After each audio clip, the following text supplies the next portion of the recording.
Anong pangalan ng ship, te? Cola F. Cola F. Greek ship yan, ha? Steamship. Steamship.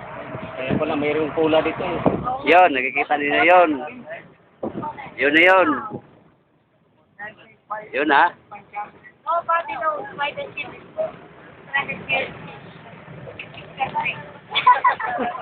tatanong ko pa naman sana. I think because of tsunami. Ano? Tsunami siguro. No visa also. No visa also. Stranded yan. Overstay, no? Crispy, Overstay na yan. dapat kulong na yan. Nakakulong na nga. Kulong pa doon sa loob.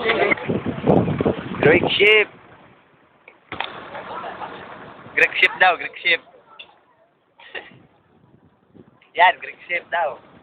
Yun. Baka madapa ako nito. Tignan mo kayo.